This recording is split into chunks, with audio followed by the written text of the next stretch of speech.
You didn't hear from me, but it sounds like Donnie's having another really terrible week because the GOP is finally, slowly starting to turn on him and speak up against his decisions. So let's talk about it.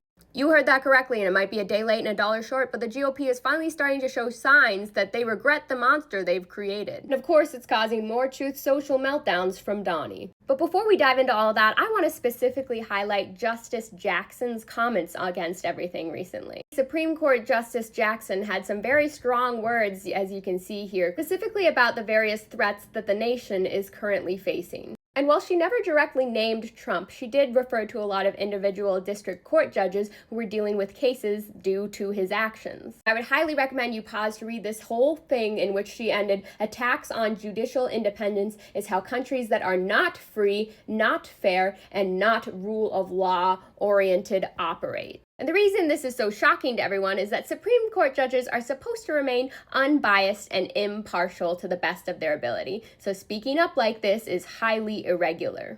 We've also seen a lot of pushback directly from the GOP themselves this week that is causing Donnie to spiral. Hill Republicans are making some very rare rebukes against Trump's actions, making it very clear he doesn't have the total control he thinks he does.